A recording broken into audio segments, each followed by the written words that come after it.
Hey, Mike Rain here with Canadian Musician Magazine. Right now, it's truly an honor to be with Blackie and the Rodeo Kings. I've been a fan of you guys for a long time. Colin, you're actually the one I haven't met. Tom, you don't remember, but I spoke to you a long time ago when I first joined the magazine. Stephen, I saw you just relatively recently at Linda Manzer's studio, but I've been a fan of all of your guys' work, but especially Blackie and the Rodeo Kings for a long time. So guys are back with their 10th album, also celebrating a quarter century together. New album is called King of This Town. As one would expect, it's a hell of a collection of songs. So guys, just first of all, thanks for joining me. How are you guys all doing? Really good, thanks. Really Great happy to be here. Yeah. So we're going to do a bit of looking back, but first let's start with this new album, King of This Town. When did this album start coming together in earnest? Like, essentially, when did you guys meet and say, all right, we're going to do another one, and where does it go from that decision? I think that really in the summer of 2018, we had played the Governor General's Award honoring Murray McLaughlin, and I think Tommy and I were just really missing writing together. So a lot had gone on with Tom, and in a lot of ways, the fact that he has really blossomed on so many levels as a writer, like not fiction writer, but as a prose writer, as well as a painter, as well as an artist. He really, it was really great for all of us, and it led to us getting a deal with Warner Music Canada.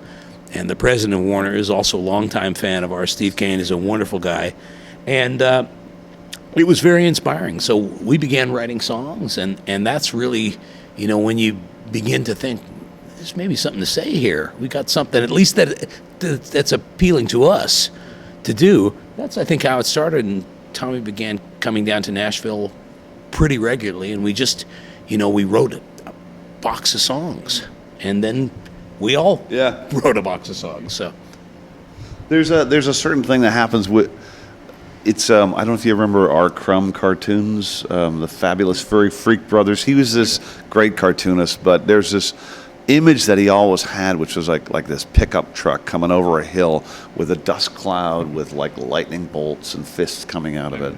And that's what this band is like, is this sort of hear a rumbling in the distance, and then suddenly it's coming towards you full on.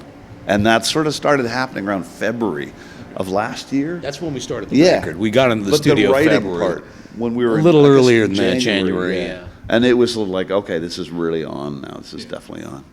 How much foreplanning has to go into Blackie and the Rodeo Kings? Not just album, but of course tour follows that. There's writing sessions, recording sessions, days like today where you're doing media. It is a big thing once you enter that album cycle, and you guys all have a shit ton going on, outside of Blackie, obviously. So, like, how much foreplanning goes into this, and just the three of you being able to, all right, we can make this work between the three of our schedules?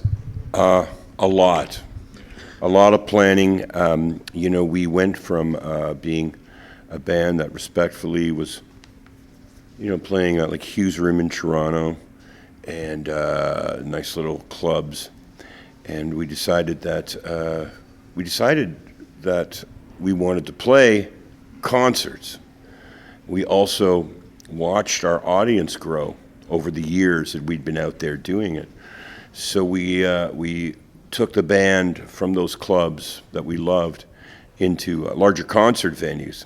And with that comes like a giant truckload of stuff to deal with, to unload, to unpack, to sort, and to make work. So I mean, I think that, and because we are an independent band. I don't mean independent from record companies or anything. We're independent as far as our own creative movement goes and our business movement goes. And I've been saying during interviews 25 years, we're not celebrating that big hit that we had in 1996. We've never had a hit on the radio. So in our creative process, we've allowed that to not hinder where we're going. We just go do whatever we want when we want to do it. But as far as getting this band on the road, we're going to be touring Canada in October and November this year, and we'll be working at our desks, making that happen starting probably tomorrow. So the fact that, like, Tom, obviously you have Lee Harvey Osmond. Colin, you always have a lot on go producing. You're also musical director for Nashville, the hit TV show. Stephen, you have your own very successful solo career, just released an album only a couple months ago. So what is it about this project that for 25 years now has you guys keep coming back to it? Is it the fact that you can come and go from it that is part of the secret to the longevity of it? Know what I I mean? think so. I mean, it's funny because, of course, we get asked the question a lot, and it's hard to put your finger on it. There's so many answers to it. There's a sense of family. There's a musical thing that is so strong and has been from the very first thing that we did together. At least for me, I remember this feeling of, wow, this is really an exciting thing. It's bigger than the sum of the parts. It's all those cliches. But mostly for me, it's an opportunity to stretch in a way that I don't get to in my solo work, which I love so much. It's a chance to be a part of an ensemble in a way that I never get a chance to do. But a big part of it for me is an opportunity to learn, because there's this big aspect of absorbing influences, absorbing techniques, just watching these two guys and also our rhythm section, who are consummate musicians. They're fantastic. And so I feel like I go to school when I'm in this band. Colin and Tom, for you, same, like creatively, what do you get that keeps you coming back to this project? Well, I mean, I kind of feel like it's what I am. And everything else that I do, if I'm backing up somebody or playing on a record or producing a record or working on the Nashville show, no matter who it would be, Bob Dylan or Emmylou Harris or anybody, when I'm up there, I'm the guy from Blackie and the Rodeo Kings. That's the thing for me. And that's it. And there's a freedom to be who you are. And if you can take that to every other thing you do, I think it's a good thing. Yeah. Tom, I'm just going to pass you the mic, or else I'm going to break my arm by the end of this. Whatever that question was. Here's my answer. Relative or not, I'm answering anyway. Essentially, in comparison to, say, Lee Harvey Osmond, what do you get out of Blackie specifically that has you keep wanting to come back to this? Creatively, I'm actually writing for people that you can say there's an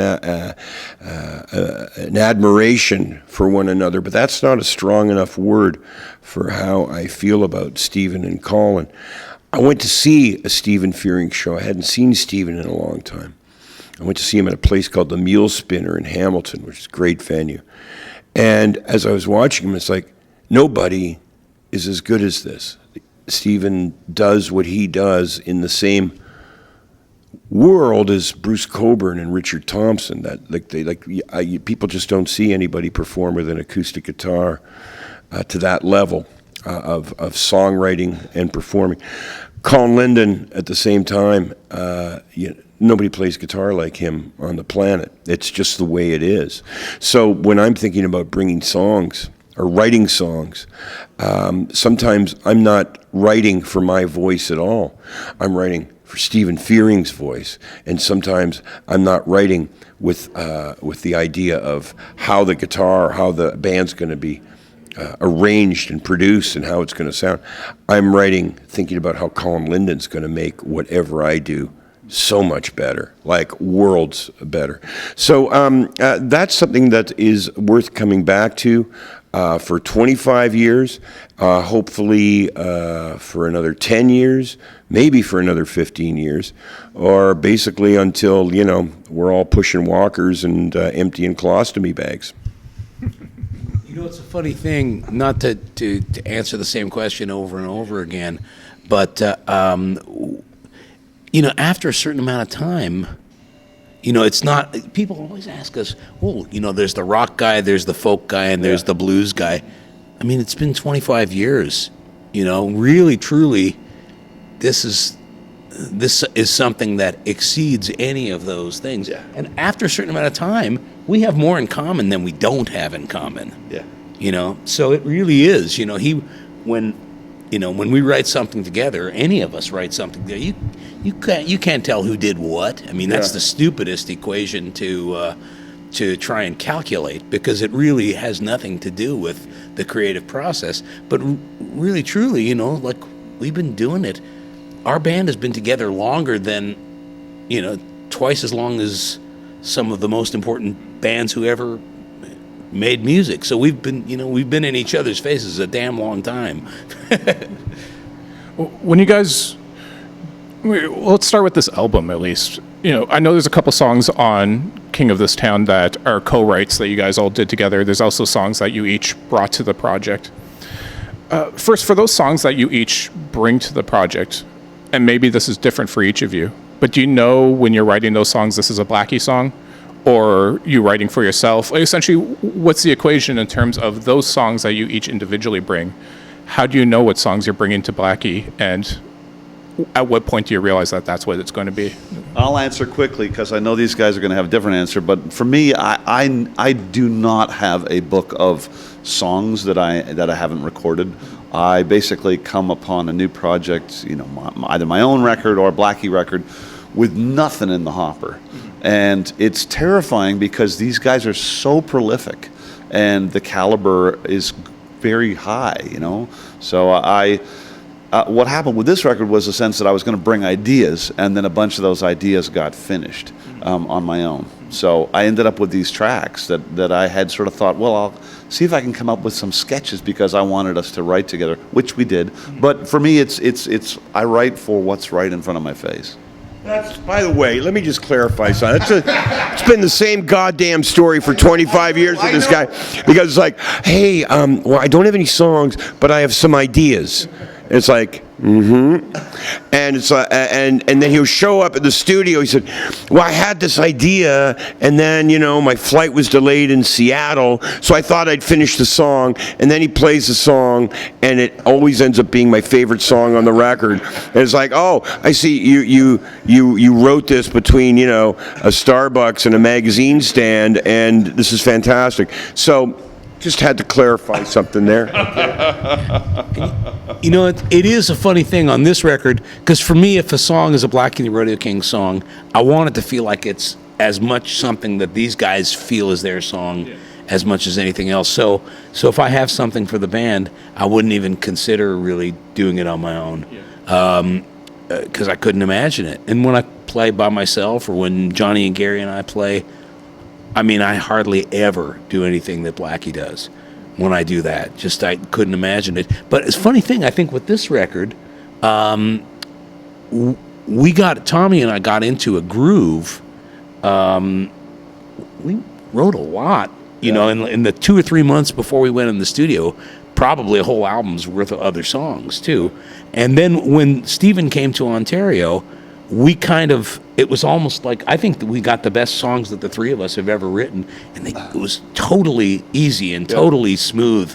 And it just makes you feel like there's more, that you're going to be gifted a little more with whatever it is, that happens when when you get blessed with a song, that it just felt like there was so much more to do, and it was so easy, and so it's all part of the story. And it's a nice process. And this co-writing thing, that was one of the things that I personally really wanted us to do, was to get together and sit down and write songs together. And it's at this point, it's a pretty easy process. There's not a lot of thinking going on. It's just the guitars, the paper comes out, and away you go. And if somebody's got an idea, and the best thing you can do to make that song happen is make tea, then that's what you do. Everybody's sort of like, let's get this song. Yeah. It's great. In terms of the vocal arrangements, because in a lot of bands, let's say the Beatles being an obvious example, Paul sings the songs. Paul was the primary writer on John, George. For you guys, how do you guys do the vocal arrangements? Is it usually the person who came up with the lyrics is typically the singer because you can just emote in honesty better, or does it work that way? Who's the producer can answer that one? Well, the interesting thing was, one of the things that we got into early on was making a sound together that was really unique. And when we first started playing Willie P's songs, we discovered that we had a unique sound when the three of us, and it was not by design, by the way. It was something that had come to us. You guys started as originally intending to be a one-off project. Yeah, and doing Willie P. Bennett songs. And in some ways, one of the greatest things about that is it's given us the freedom to do whatever songs we want to do, ours or other people's, and it's given us also the freedom to just it's shone such a high bar on everything that we do. So we can, if we run out of something, we can play a song of Willie's, and that'll kick our ass. Yeah. So there's that. In terms of the vocal arrangements, Tom and I have gotten into a good close harmony thing, and Stephen's one of the greatest harmony singers that I know. And I mean, I worked with the band a lot, and they've been the inspiration for me in terms of vocal arrangements. So we can do something tight together, and then you can do the first verse where you're singing low, and then come in the chorus way up in the stratosphere, and just cover all the territory that we can't get. So that's how some of the arrangements are. And I don't think we were that particular about sticking to conventional harmony. We sing the parts that feel like they're the right ones coming out of our mouths, right, Tommy? I'd say so. You caught me off guard. You were sleeping. I was actually just having a moment to think about myself for a minute, and I did. The one thing that's cool to add is there's this thing that happens, and I know that with the band, it was really a thing with them. Is sometimes you have a hard time deciding who's singing what. Is this the lead vocalist? That we can do this where we'll switch from singing lead to harmony and on verse to verse, and you can't tell by listening back anymore who was doing what, because our voices blend in that way, and that's really neat. Yeah. That's a really cool thing. Tom, if I can get your attention. No, honestly, though, you've, over the last 5-6 years, very publicly, you've lived an incredible journey. You've written about it in your memoir. You've talked a lot about it. You've sang about it on the last Lee Harvey Osmond album, Mohawk. Folks, I encourage folks to just go Google it and read about what's been going on. Read his book. Buy some paddles and guitars and paintings. Yeah. Really unbelievable stuff. Long story short, for just to kind of give the Wikipedia entry model of this, but essentially about 5-6 years ago, I think it was, says 7 years ago now, you found out that the woman who you were close with and thought was your aunt your entire life was actually your biological mother. Within that story, you found out that you have Mohawk roots. You've lived this incredible journey reconnecting with the Mohawk and Indigenous communities in Canada. And I can only imagine, there's the depth of the story. Again, go read about it because it's incredible. But all just to say that as an artist, as a writer, as a musician, I can only imagine the creative inspiration that comes from that, or at least just the need to express yourself that comes from this for a very open and honest person like yourself. So I'm just wondering what this has been for you as a songwriter, as an artist. Well, first of all, people ask me about writing books, because I never thought I could write a book, right? But just like everything else creatively, it's therapy, and it's something that has to be executed by everybody sitting on stools here and anybody who's striving to be an artist. The fact that my belief is that without identity, we have nothing to offer the world. And I do feel that for 53 years, I struggled, not with a sob story here, but I struggled to define myself to myself, not to anybody else. And I pushed away any chains of relationships, many friendships. I didn't want to be defined by anybody, and I hated it.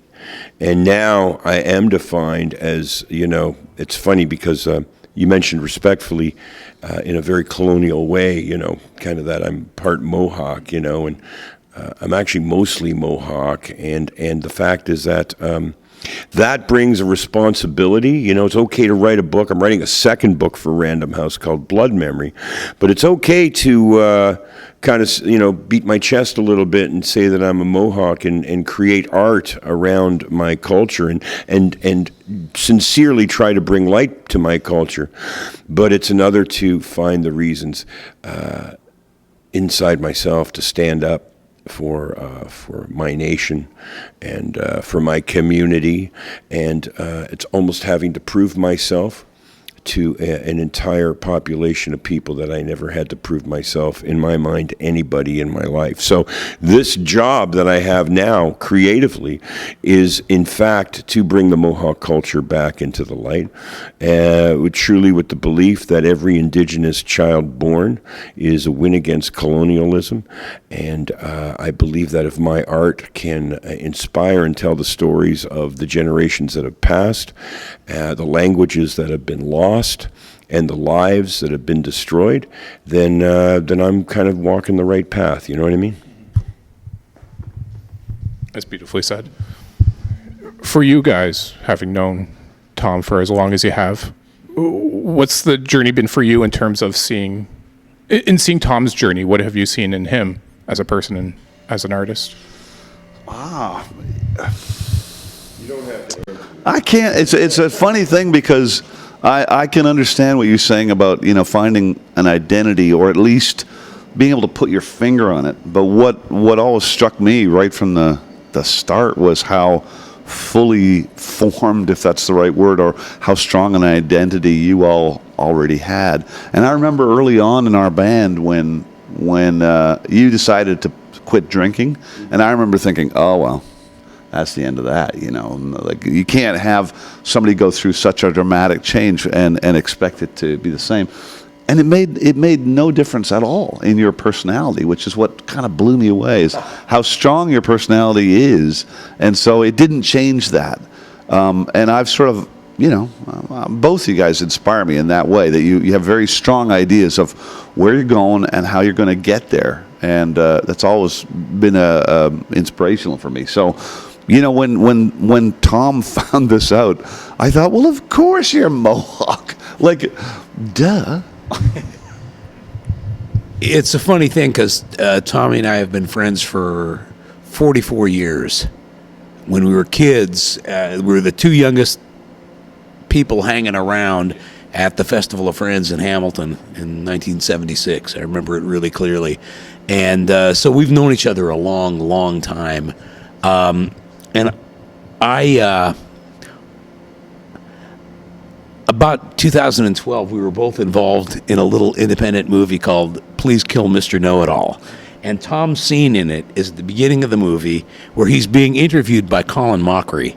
And Colin Mockery says, so, is it your name or do you have another name? It's not no name. There's just... I don't think there's a name. And he says to him, so you've had this incredible thing happen to you. You've just won the Nobel Prize. You've had hit records. You're in movies as a movie star. Your books are bestsellers. This is incredible. What has happened to you? And Tom's character says, well, I wrote into this columnist called Mr. Know-It-All, and Mr. Know-It-All got me all straightened out, and now all these wonderful things have happened. In some ways, that's kind of... Yeah, it's kind of what happened, and it's been fantastic to see because we know each other really well, and I've just seen this flourishing. I mean, he was always great, really, truly great, but there's this sense of comfort in your own skin, just that it's so powerful. And I mean, maybe it's even just having that sense of now things make sense. And it's been fantastic. It's been inspiring, and it's been, I think, a huge part of why why what we're doing is resonating with people, because he is so heavy. Me. There's one thing about creating things that make sense to people, and there's another thing about creating things that make sense to yourself. It's been my journey in the last 7 years. But I have to say it's been the same journey for Blackie and the Rodeo Kings for 25, because we actually make music that makes sense to us. And it's not that we don't care about our audiences, we do. But when we're singing, sitting down and creating stuff and writing, it's got to make sense to us. It's not outside of that room. We create inside a room, and then it gets released, and maybe it resonates with people, and maybe it doesn't. It's really not our concern. In wrapping up, there's a couple songs I wanted to ask you guys just to get the story behind before we wrap up here. Because we have to keep it quick, I just want to ask about one song in particular. And it's one that's a bit different, I feel, in vibe and nature than other songs on the record. So I'm wondering if I could just get the story behind Baby, I'm Your Devil. 'Cause I love that song. Yeah, me too. It was actually instigated, pretty well written by my son, Thompson. And we took it up to a little barn outside Huntsville, to Hawksley Workman's place. And you know how I was saying earlier about writing to Stephen's voice? I've written a couple songs, or I've had a couple songs that I thought were going to go to another great voice that I write for, named Colin James. And it's a delight to be able to write for voices like Stephen's and Colin's. But a Hawksley Workman brings that same thing to songs. It's another worldly voice. So, Baby, I'm Your Devil. I think that is a song that's coming from, believe it or not, from the perspective of a 23-year-old man, and one of the most musical people I've ever met. So, you know, if we could get him, give him a call in Hamilton, I think we could find out what the heck he was on about. But whatever he was on about sure made sense to me, and made sense to me enough that I started sitting around the house singing that song and thinking, man, this would be a great thing for Blackie and the Rodeo King to knock out of the park. And I actually have to say that not only the combination of the band itself, the musicians that Colin assembled outside of the band to join on that, and his touch behind the mixing console really made that. It's not my favorite song on the record. Stephen Fearing's Trust Yourself is my favorite song on the record, which he wrote.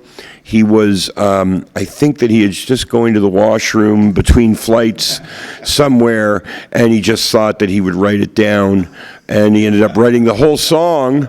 By the time he left the toilet, he had the song, you know. Anyways, there's a little answer.